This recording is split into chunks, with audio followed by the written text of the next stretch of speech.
Joe, and today's another day, and it's about this big truck behind me, 2007 Ram 2500, four-door, four-wheel drive with the 24 valve diesel Cummins engine in it. I'm doing a couple of different things for this particular fella, and one of them is body and paint. As I go along, you're going to think, why does he want to get it painted? Well, I guess that doesn't really matter. But I'm going to go to the other concerns he had in fixing.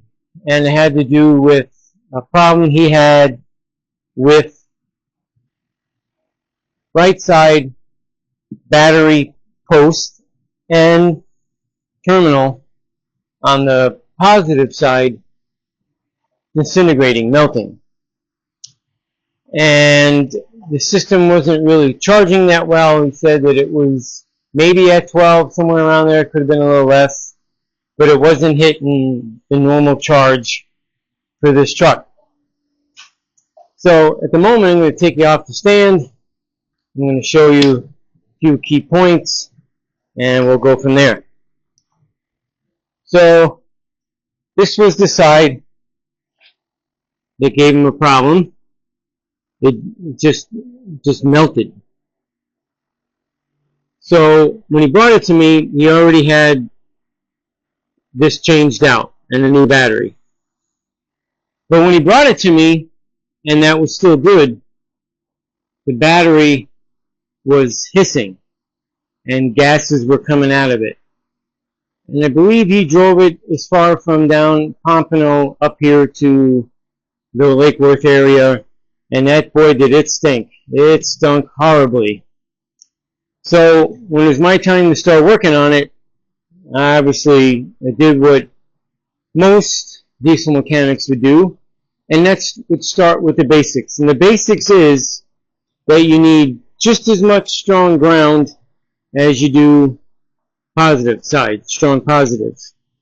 And after you put the battery in, I guess he didn't pay much mind to taking care of all the grounds. This being one of them, that battery over there, those grounds, and also the grounds that are right here on the side. Hopefully I'm pointing it the right way. You got this one here.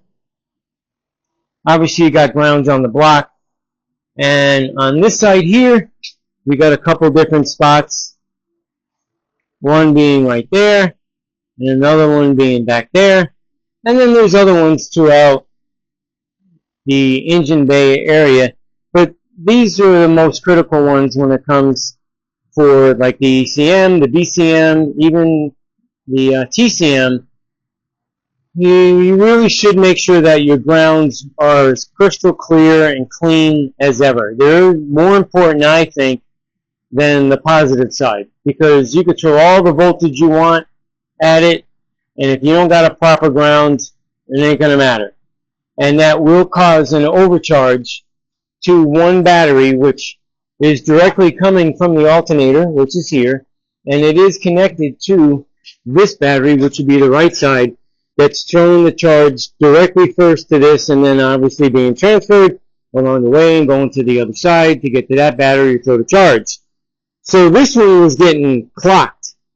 And I guess at times when he didn't see the voltmeter, it was probably jumping up to 14.20 voltage, because I did check it.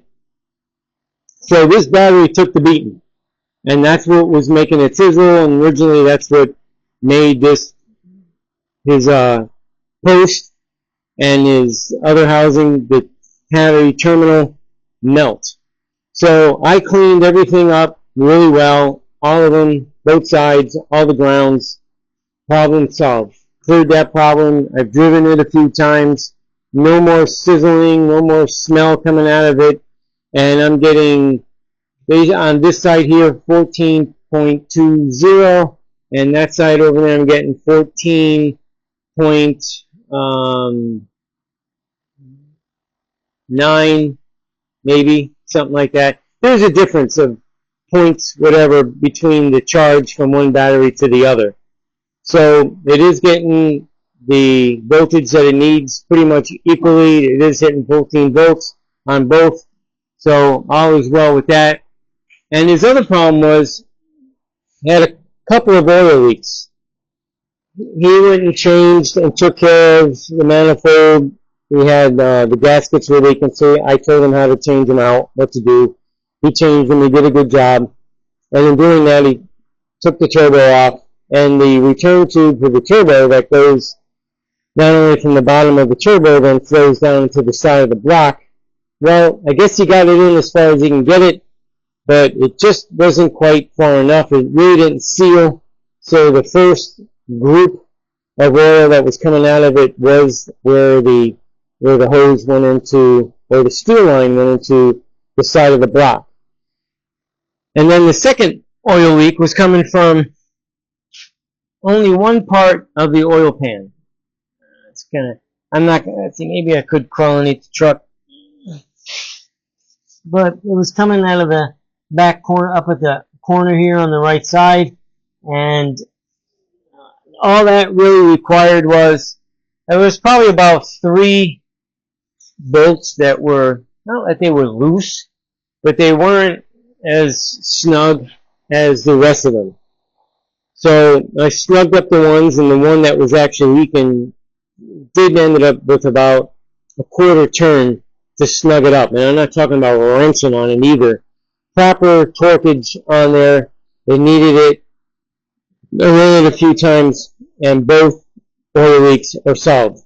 Because with the down tube, I was able to get it in a little bit further, but before I was to get it in a little bit further, I did put a real good silicone on it, around it, so that when the tube would go into the block, it would take some of that silicone with it. And now it is dry, dry, dry. And after tightening up, maybe like I said, 3 of the bolts, now the oil pan is dry. And hallelujah, because sometimes, for me, chasing these oil leaks are a royal pain in the rumpus. I have had a couple on my 12 valve Cummins, and I recently just repaired them. And so far so good.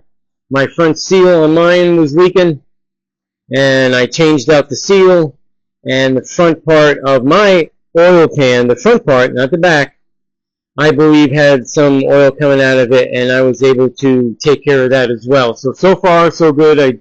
I drove both trucks, and so far dry, and the charging problem is solved. So now the body work, I'll be taking off all the accessories, the lights, the mirrors, the front grille, because he needs a new bar. It is rotted out, a lot of surface rust and some deep rust. So he's ordering a new one. I'll change it out, and I'll take the grill off in the meantime. I'm going to pull the mirrors. They are electric, so I will take them off. But first, lovely. Panel's got to come off. Yep, that's going to be nice. On the average ones, even some of the Chevys, there's just one piece here. It's not all incorporated with the door panel. But maybe I won't have to take off the whole door panel based on what I'm seeing here, and possibly here, and definitely there. So if that's the case, I'm going to try that first and see what happens, so that hopefully I will not have to take off the whole door panel. And I will be removing the rubber that's around the glass, getting that out of the way. I'm going to be popping these up, get them out of the way. And I don't know about if I'll take the door handles off or not. I believe I can do a nice job taping around it. But the more junk you take off, the more junk you got to put back on. I will remove that light, the third brake light, and we'll take these lights off. And they already did tape around this rear tailgate handle. And maybe I'll do the same thing, tape it, but maybe I'll clean that excess paint off first. That's right here in this corner. His biggest concern about the paint is where the yellow tape is. The paint is popping off. It's a nice truck. He wants to keep it that way. So we got another spot there, spots here. Got some bubbling going on over here. And I know at the top of the roof, one of these sides, there's bubbling going on, bigger bubbles. And just small little tiny stuff. Nothing. This stuff could have been cut and buffed. But we're going to do a little color change to the truck. And that color change is going to be what's on top of that 57 Chevy. It's a Lexus Pearl. It's got some gold in it and some other neutral colors. He really likes it, so that's what I will be doing. I will be painting that truck, that Lexus Pearl, and if you can catch the glimpse of the light off the door, you could see his other concern is that there's no depth. The shine's weird. Can't explain if you can even tell what it looks like, but I'm trying to get an image here. It's really not what it should be. There's two different tints of color. I don't know if you can tell. I could see it, and I think that yellow tint that's in it is really in the clear, so it's not like you can just cut it, clear it, because still that yellow tint will come through. So because of the color change and the fact that it's really not a nice paint job, it's not horrible what was done, but he wants it nicer. I don't blame him. So I'm going to do some touch-ups on the body work where it needs to be done. I'll do some block work to make it a little even so it's not waving. Not that the body's waving, but I guess the finish on maybe the clear or whatever, it has a little reflection going on. And the reason why he likes the idea of going with that gold that's in that Pearl, that Lexus Pearl, is because of the wheels. So it'll look really nice. It's going to take a while to actually throw some paint on this thing. It is big. It's a little bit bigger than the GMC I painted, because this is a 4-door. This is an 8-foot bed. The GMC was an extended cab or quad cab. It wasn't a full 4-door, and it had a 6.5-foot bed on there, and plus the cap. So maybe the cap, but the cap, taking out the glass and everything, there wasn't a lot to paint on it, but there's a lot to paint on here, and it's going to take a little bit, but I'll make it pretty. So until the next shot, maybe when I'm done taking off the mirrors, the lights, and all that, I'll show it. I don't know how much video I'll make of doing this particular truck, but painting's painting. You know, it is what it is. I don't see any excitement in it, but if I could show the before and after and you could see the difference, that's pretty much what I'm going to be shooting for. So until the next turn on to the camera, stand by. Alrighty, I'm back, and I have everything off that I plan on taking off. Not taking anything else more. The grill and the bracket is definitely off. Headlights, and I want to show you the grill because I mentioned that it was rotted, and it is. I'm pretty sure you can see that. Yeah. Got the mirrors off. Also, the rubber around the windows. These are the two front ones are gonna be a lot of fun putting those rubber strips back in. The back one's really easy because it starts here and it ends here.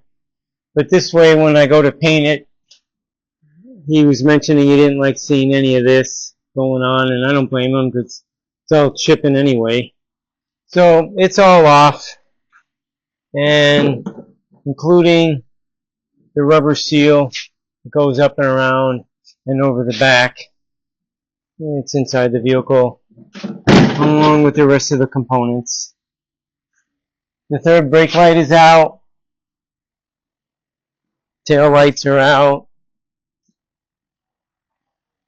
And also I got ready where I do like painting inside the gas tank container. This is loose, so I can push it back and slip a piece of cardboard in there, tape it or whatever, and then it'll allow me to paint over the little rusted areas. I'm not taking off the door handles. That would require taking the door panels off, and I'm just not going to do that. Let's see. That pretty much covers everything that's coming off. I believe we will be replacing these strips here, as long as he finds them. We should be able to change them out. They are pretty dry rotted out from the sun. So next I'm going to start just hitting a little bit of body work that has to be done, like I pointed out, and there are a couple of spots on the left side here that need to be addressed, and they will be. So until all that's ready, I guess you need to stand by. Oh, I also loosened up the battery boxes and moved them forward a little bit on both sides so I can get a little more paint around it, around the top of the fender. And let's see, do not apply more than normal 12 volts electrical system. So I'll even tape over the sign right there. But I'd like to get some of that paint to come up over and around if I can. And the same thing with this side here. I actually adjusted this fender back end. This one was changed, and I believe they could have brought it a little bit closer to the mounting point. It is an aftermarket one. It's not from Dodge. I could tell that already. And also took out the antenna, because he definitely didn't like the idea that they taped around that. And this here, see, this here's got a bubble in it. Yeah, look at that. Look at that beautiful mess. So, you know, while we're here, you can see just how much of a mess that is. Take the old trusty pocket knife and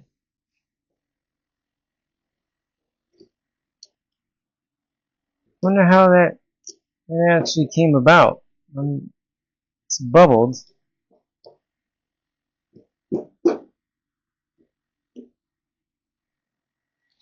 I'm pretty sure you can see it right around here. Yep. Interesting. Well, I'm going to address that, obviously. And these other little spots he mentioned, but that's actually what's happening up on the top of the roof on the driver's side. Nothing on the passenger side. So I'm going to hit all these oddball things first. Here, the back on the bed of the truck, and up there, and get them out of the way, because the rest is just going to be taking the DA over it. I'm going to take the block to certain parts, like I mentioned earlier, kind of flatten them out a little bit. But until that happens, and it's ready basically for, you know, paint or whatever, we'll chime back in. So stand by. Okay, I'm back. And I just applied a high build primer, and I really loaded up on this. I tell you, I loaded up on it. And I also took care of, there was, I guess, 4 big spots, and they're not so big, but I took care of these as well. Yep. All nice. No filler at all. Just high build primer. From what I understand, in Germany, if I'm mistaken, so be it, but that they won't use a filler on their cars. They do all the metal work, get it as accurate as possible, and then they keep putting layers of primer on it, sand it, block it, spray it again, sand it, block it, spray it again, and keep filling it. So I don't want to use any filler, because there was filler, well, a lot, wasn't like really thick, but I don't know why it was there. so I removed it and then some, so I can blend it and fade it in. And now the high build primer, the many layers I put on there, I will block it, smooth it out. If I got to spray it again, I will. But these areas were the areas that needed that attention. The rest is just pretty much DA all over it, and just get it ready for paint. Stand by. Howdy, and it's the next day, and I'm working on the front of this hood. There was a spot that was right here that was starting to form some rust. I don't know how long ago the truck was painted by somebody else, but obviously the client is not happy about it. So I started cleaning this area, and the reason why it started to rust is, as you can hopefully see here, this line that I actually revealed, is that the paint didn't stick, and this is a new hood, mind you. The paint didn't stick in there because it is kind of hard to get into that crevice to sand it, you know, to a point. It could be done, but you gotta be able to do it so it doesn't look like you rooted it out, and when you go to paint over it, looks like, you know, you painted over something you gouged. So I'm going to take some air, because I started to take air to this, and you're going to see the paint flake off, hopefully. And it'll give you an idea, is to show you that, you know, even though that's just a small groove, but more of it, like in here, is going to pop off. So hopefully you'll see it. I don't think the sound of it will interfere, but if you get to see the opening, you get to see what I'm talking about. See, just right there, that popped off. More of it.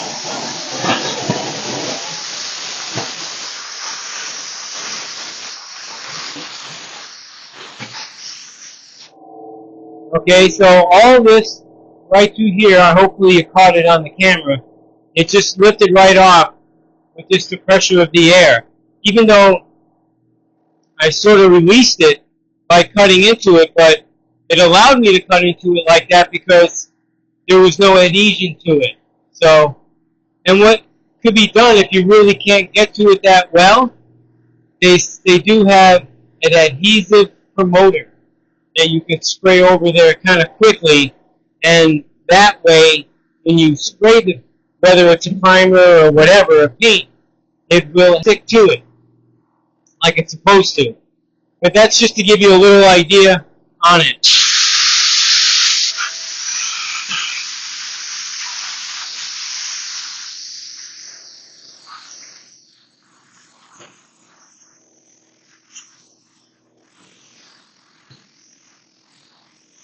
And for whatever reason, down here in this corner, we got Mike Tyson coming out, and he's going to level the dude.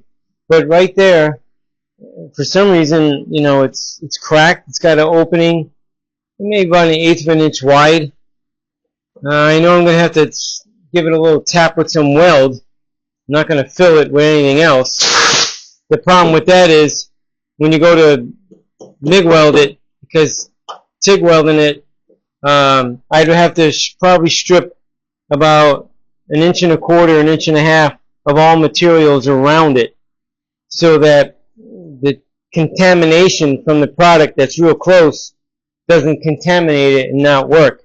But with the MIG welder, that real quick spot hopefully doesn't blow up, and I have to then chase that spot. That's the downfall to thin sheet metal. Sometimes you just end up chasing it, and that's no fun, because, you know, something that's 1/8 of an inch wide by maybe 1/4 of an inch long and tape it a little bit, it's really not that big, turns into something that could be 1/2 inch, 3/4 of an inch long, and it becomes an annoyance. It really does, because you're hoping that, you know, you don't have to chase that weld and keep going, no matter how much, you know, you change the temperature. But you can't change it too light, because then it might not stick, and you thought that it did, but it really didn't. See, even that's lifting.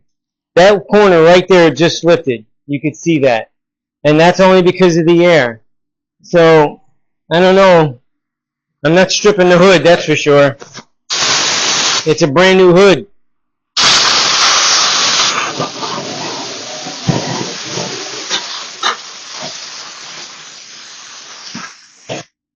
So that's the story on this. I will open it up some more. You know, get the rest of it that wants to peel off to come off. That's kind of tough to see it. Gonna have to shed some more light on it. But I'll make it right, make it nice. You know, the simplest little things we don't want to show up down the road. We don't want anything showing up down the road, but that's that. So let me finish prepping. If I come across anything a little more interesting and something I can give you a little more knowledge on, that's what I'll do. So until then, stand by. Alright, I'm back. And the reason why I'm chiming in, it's another reminder. And any time that I'm going to do any welding on any vehicle or truck, I always show this. It's very important. And in case you didn't see the last video on the red GMC, where I had to do welding, this is a reminder. Anytime you're going to weld on any vehicle, except for maybe the real old ones that don't have any computers whatsoever in it, then I guess maybe it doesn't matter much. But anything with ECM, TCM, body control modules, whatever, any kind of computer on the vehicle or truck, please disconnect the ground. So, as you can see, nothing has been welded on this truck. Back up a little bit. Go forward a little bit. See, no welds. The welder's still wrapped up, even though it's plugged in. And there's two batteries on here, so this one right here, as you can see, is disconnected. And so is this one. This one here is also disconnected, as you can see. So, just to show and to remind you, any welding on any vehicle, whether it's on the frame, the body, it doesn't matter. You should disconnect it because there's a strong possibility you might fry something, and you don't want to do that. It can be real costly. So, I'm going to hook all that up and do a little spot welding. Even got my air ready to cool it down quick. I don't want nothing happening. I don't want this stuff starting to bubble. I did sand it pretty good far away from it, but that's the scoop. So until the next one, stand by. Alright, I'm back. I did a lot of preparations, and as you can see, things are covered. I'm out to mix up some high build primer to go over all this, all those. Do this again. It's almost like perfect after sanding it, but it needs just a little bit more. And these two tiny little spots, get a little build up on that. And then hit these spots again. As you can see, I sanded them. They need to be hit again. Not so much this one, but a little bit I will. And there. And around there as well. And let's see, I got the top ready once again. Yep. That only needs a little bit as well. One more shot on there and that will be perfect. Yep. So that's the plan. I'm going to mix up some high build primer now. I'm going to then spray it. And that'll be that. Let it dry up. So until the next part, or the next thing I decide to add to this particular session, I'll chime back in. So in the meantime, stand by. Alright, I'm back. And as you can see, got some heavy duty primer on there. Yep, I actually started taking the paper off for the piece that I put up here. Nice and fresh.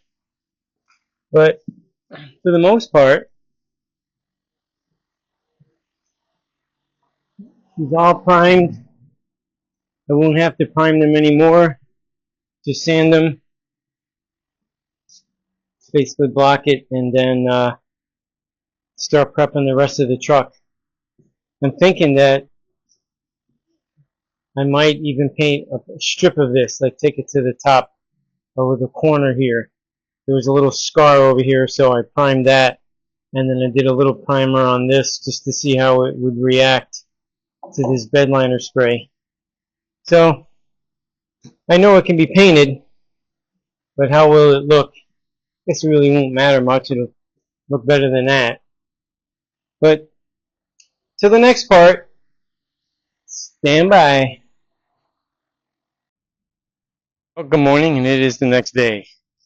And I needed to pressure wash this truck. I probably should have washed it when I first got it, but it definitely needed, because I noticed as I was blocking sanding the right side, it's collecting a lot of dirt. So I sprayed some cleaning chemicals anywhere there would be any kind of oil and stuff to make sure there's no thing like oil drooping or hanging, which there isn't, because I fixed those leaks.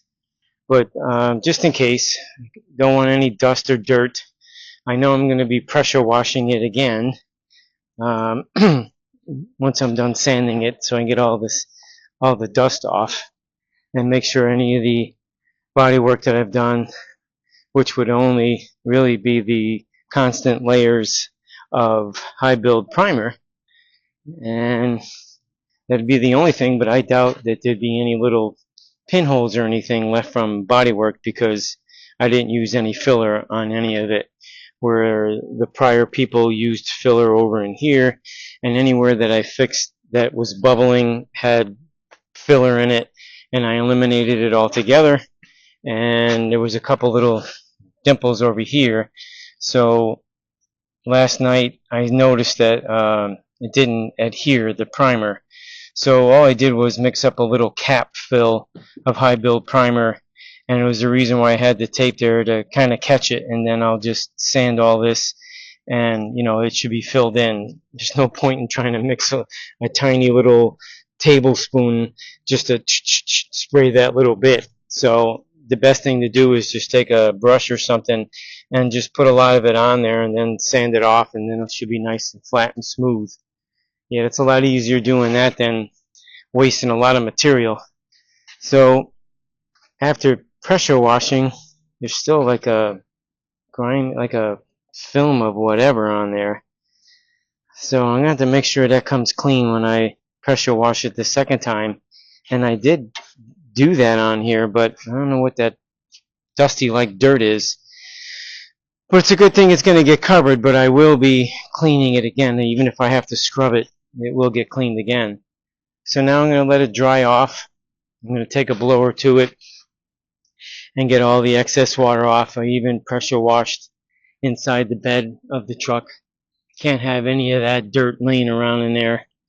And I'm going to question whether or not how far I'm going to take this back. It's an 8-foot bed.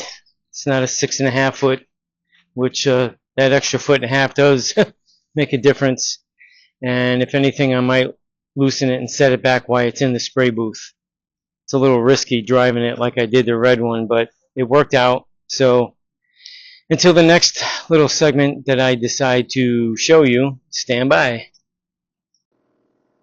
Well, I'm back. And another disappointing area that you don't see, and then you stumble upon it as you're prepping. I was taking 600 sandpaper over the final sand of these spots here and down below underneath. And as I came around the corner here, as I was sanding, I noticed that it was a crack, so I started sanding it. And then before you know it, I'm poking and like, you gotta be freaking kidding me. And then I go up this and I take the air to it, as I done on the hood, and the shit's now just flying off.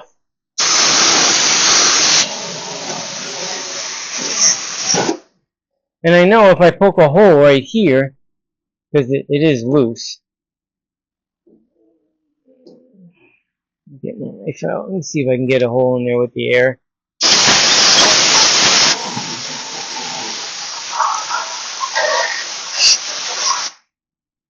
See, the troubling part of all this is, now I'm into this thing even longer than I really expect it to be.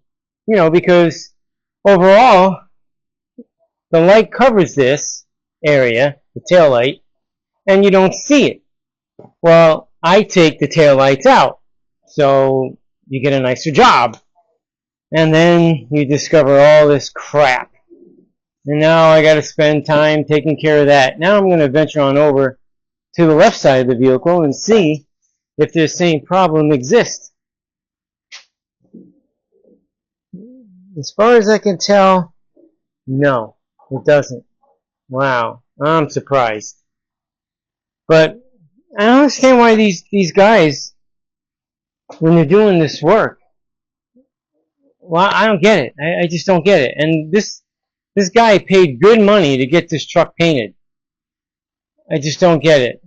It's so annoying. And I'm sure it's annoying for the owner. But now I got more time. I am painting this truck next week. Today is Friday.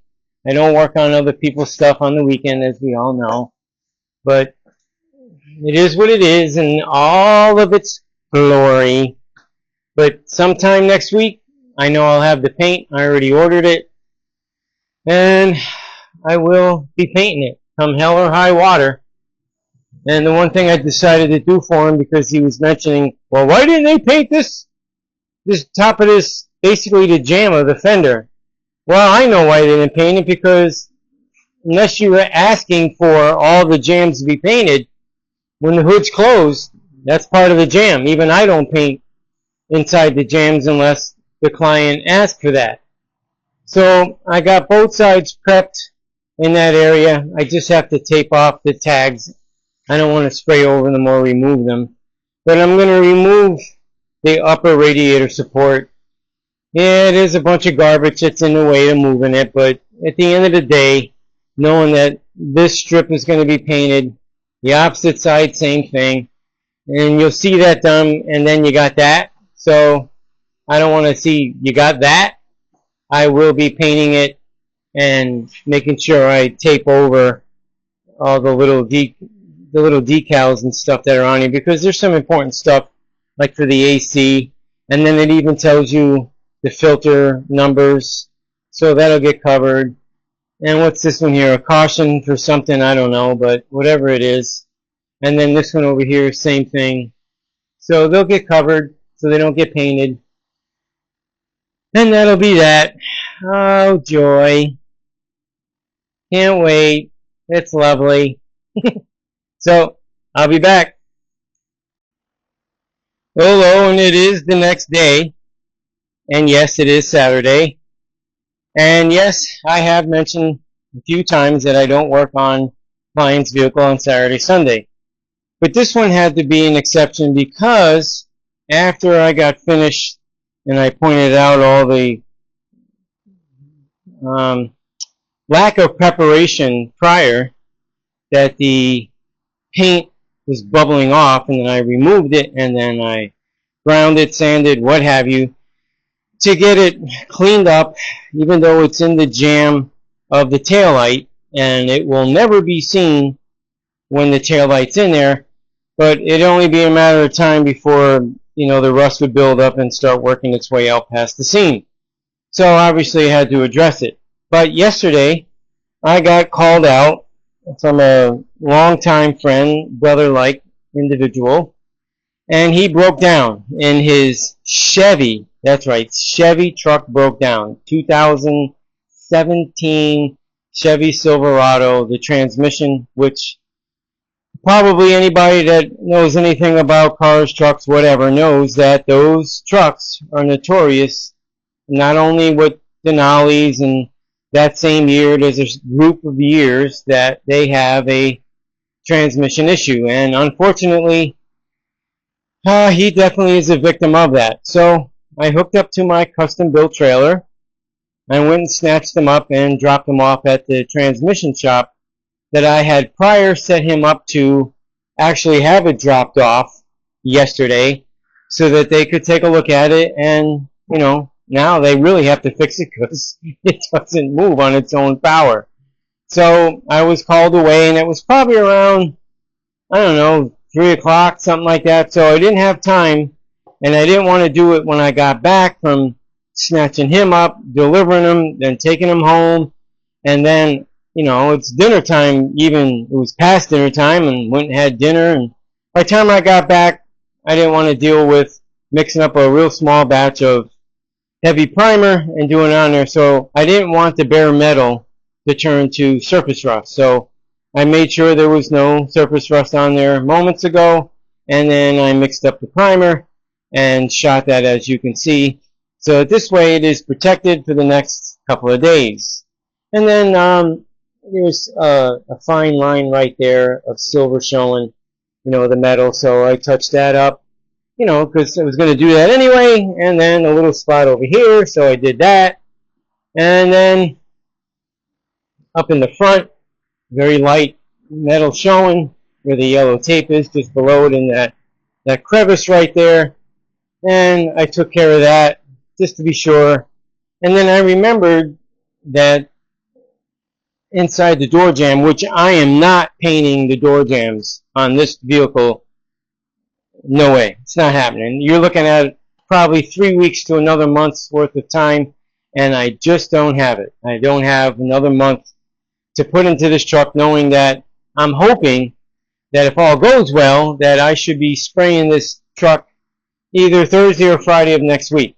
And if the worst case scenario, it falls over to Monday, that's fine and dandy, but I do not have another month's worth of time to do all the jams. No way, that's not happening. Not by me anyway. Sorry, brother. I know, Daniel, you might want to see that, but, you know, we are changing the color, but it's a gold white pearl, and it's over bright white, so it won't make a difference because your jams are white. But from how many people in and out of the truck took off the paint along that edge, you know, from not picking up their feet, dragging it, what have you. So I did want to touch that up. I sanded it, and then I sprayed the primer over it, and then same thing down there caused by the rubber strip, which will never go away.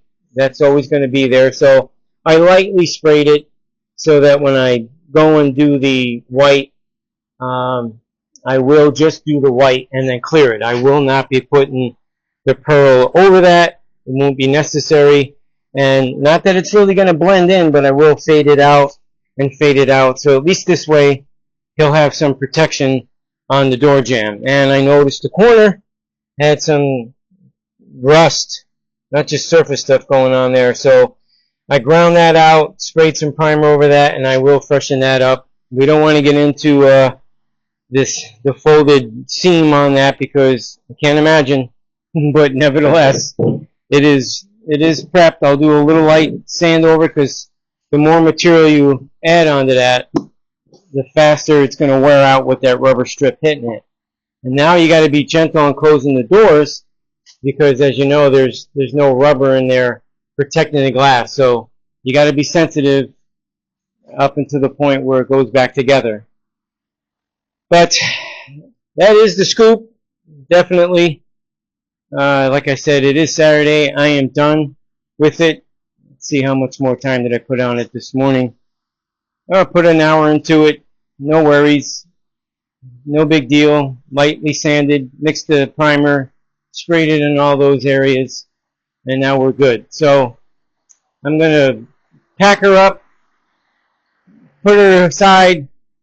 And that's going to end this segment of this video for this truck. So then next will be the rest of the process going as far as, you know, showing the truck being prepped. I didn't see any more spots. Everything was pretty much on the passenger side of it, and then the hood a little bit, very little on the driver's side with a little bit of rust going on. But as far as any rust bubbling or anything that on the driver's side, I didn't see any. So it should just be a matter of blocking it out. Yeah, I will be blocking this. I did block the passenger side. I'm not done, but I just saw too much I really didn't like. I don't want to spend hours and hours and hours. This is not a restoration job. This will look 100% better than it did when it came in. I'm sure he's going to be ecstatic about it when he sees it, because it will look a hell of a lot better. Believe that. But anywho, I do appreciate people watching. Hopefully they enjoyed it. Hopefully I can get more people to subscribe. Give me a thumbs up, make a comment. I'll do my best to check the comments and reply to the comments. You know, being busy in a one-man band, it's not that simple. A lot of hours in the day that I put in, and that's pretty much that. So until the next segment, try to get something done.